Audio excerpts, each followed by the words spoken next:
Hello, ladies and gentlemen. What's up? Today, we are reviewing Blackstone Heart. Blackstone Heart. The Obsidian Path, Book 1. Ooh. by... It's really good that I have it right here because it's... I know it was R. Fletcher something, but I forgot. Michael R. Fletcher. Now, I looked it up so I could be fancy and know the name like a professional, and then I forgot the first name. But I remembered the middle letter and the last name. You're 2/3 of a professional. I know, which is a new record for us. Yes. I'm always professional, of course. Then it wouldn't be a record. I'm just a professional unprofessionalist. A professional mooch. Leech. I'm not entirely sure how we got to mooching and leeching off my being unprofessional, but okay. You're professionally unprofessional. So if you're unprofessional, you're leeching off my professionality. Would that mean you're only actually a third of a professional, seeing as I took the other third? That may be the case, but that doesn't change the fact of what you are, you villain. Okay. We, to segue violently and abruptly to keep you all on your toes, are Adventuresome reviews. Yes. I should probably get on with the synopsis, which I did not pre-read today, so it should be a disaster and a half. Disasters are fun. Yes. Well, it's actually very short, so maybe not. A broken man, Crane, awakens alone and lost. His stone art has been shattered, littered across the world. With each piece, he regains some small shred of the man he once was. He follows the trail, fragment by fragment, remembering his terrible past. There was a woman, there was a sword, there was an end to sorrow. Crane walks the obsidian path. Simultaneously, a review that tells you everything you need to know and also tells you almost nothing about the book. Not review, synopsis. Yeah. So, I found this an interesting book. Deeply so. The book is an exploration of morality. Specifically of... I wouldn't say it's an actual exploration of morality. It's a character who is losing morality. And he's constantly faced with choices and frequently he has no choice in these choices per se. It's either choose this or die. But at the same time, he constantly is sinking deeper and deeper into darkness and other such untenable creations. See, that's not how I read the book. Because it wasn't like he was sinking deeper into darkness. It's because he makes morally horrific choices from the beginning. So it's just he becomes more aware of how morally corrupt he is as he gains more memories. Yeah, but his first choices were murder. Yes, but at the same time, they were frequently in tough places that he found himself in. And I know, and that's somewhat the author's attempt to make the protagonist still mildly rootable for. Which he kind of failed, unfortunately. But yeah, that's the thing, that's why I said it was exploration of morality, is because the main character debates with whether or not he wants to do all these horrible things, but he still goes out and does them. And it's the constant battle throughout the book. But he doesn't regress in his morality or gain ground. He's just... No, he quite clearly regresses. He becomes very comfortable with committing atrocities. Or maybe not so much atrocities, it's just very black and uncomfortable acts. Lots of murder and theft and... harvesting of organs and such not. It's very unfortunate choices. And that is kind of, for me, it made for a unique and interesting read, but it also made for a read that was hard to really invest in because of how cruel and villainous the main character was. The main character is never cruel. Yeah, cruel isn't the right word, but I didn't want to quite say evil either. Though he definitely stands on that line. He is borderline sociopathic. and which allows him to fairly easily step over into atrocities, as we've said. Yeah. But the world itself I actually quite enjoyed as well. Just the main plot of slowly trying to accumulate the bits and pieces of his heart was really well paced out and handled and explored in my mind. Some of the plot points were a little bit obvious going in, like who he really was per se, and yeah, but I'm not entirely sure that was I'm a not terrible mystery to be kept. I'm not entirely sure that was fairly upfront with it from chapter 1. Yeah, agreed. And so that didn't bother me, but the end, quote unquote, surprise that I more or less saw coming. Really, it was always a possibility for me. I still really enjoyed the end twist, simply for the twist itself per se. I don't know. It's not. I would have preferred that twist not happen, because I was expecting that twist, just because there's no other way to end the story as it had been written. So I wanted that twist to not happen, because it would have made, in my mind, for a more interesting isn't even the right word. What occurs to me dealing with the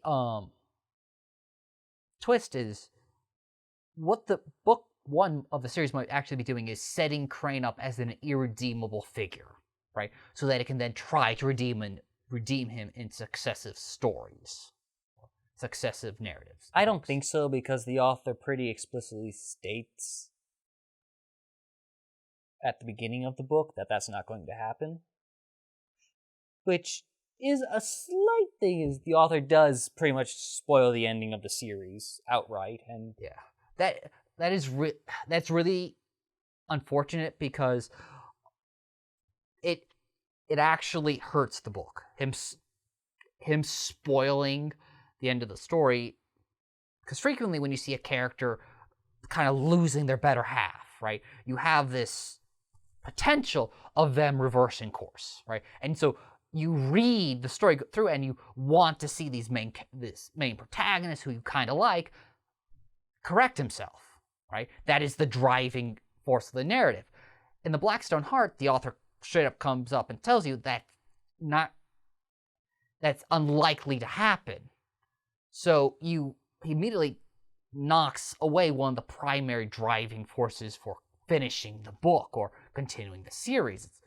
The book is fairly to really well written. yes, right? Every stage of this book is more or less well handled and structured. The prose is fantastic. The characters are great. The pacing is really good. They're like world building is solid, with how every magic system is expressly stated to have a price, which I quite liked. They all have different prices, and there was cost, and just the way the magic system and both magic in the moment and affected the past, and I really enjoyed all of that. Yeah. I was going somewhere before I got interrupted. Now I forgot because I'm thinking about the magic system. This is terrible.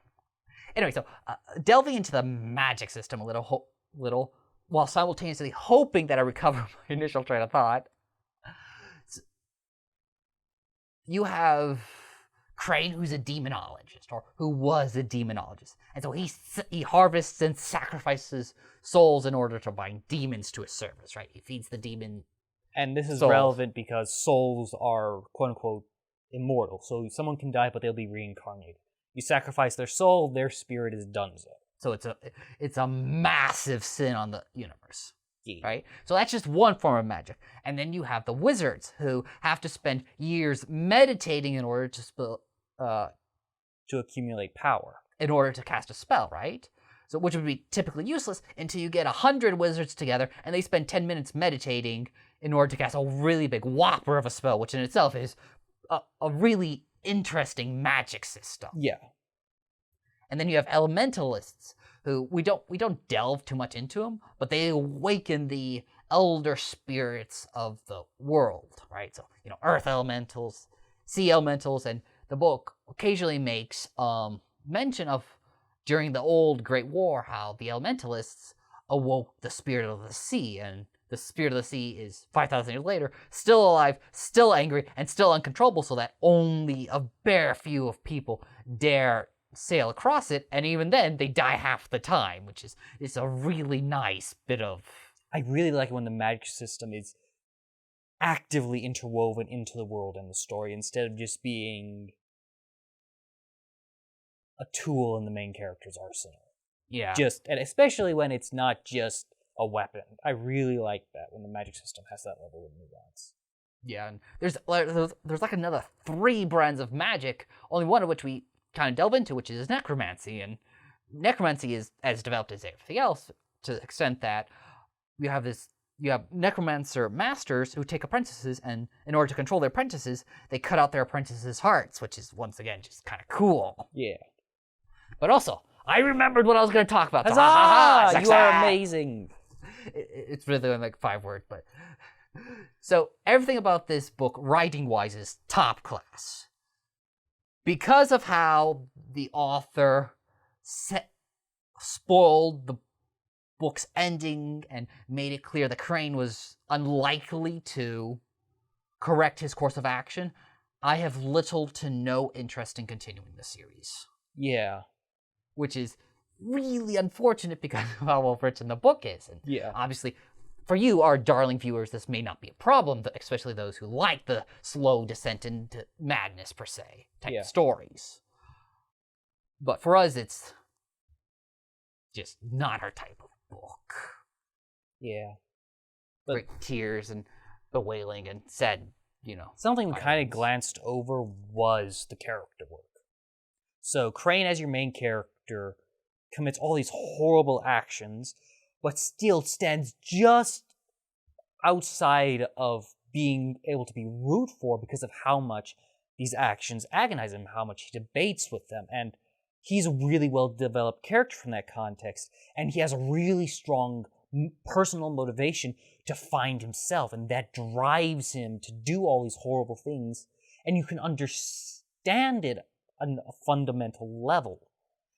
And secondary characters have similar levels of out and death. You don't get to intersperse and see the thought process and interaction as much because you're not in their head. But he picks up a necromancer at one point, and the necromancer is nuanced and has personal motivations and conflicts.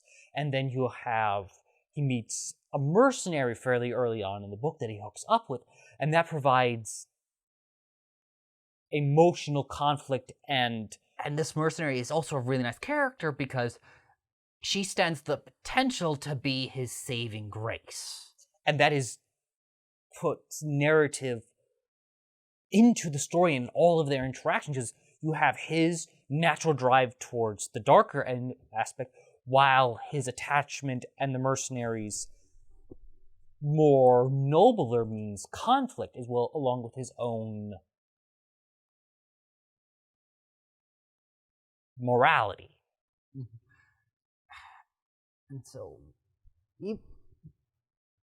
another thing that keeps him from really being rootable for is that he frequently questions his choices, right? And how dark they are, and he has this constant lineage of, I do not want to be who I was in my former life. And he was, the evil dictator of the world, right? Took over the world and sacrificed thousands of souls a day to keep his empire running in a degree of luxury for everybody, right? So, however, he tries, he has this constantly of not wanting to be that soulless dictator. And he constantly makes these dark choices that pushes him closer and closer to who he once was.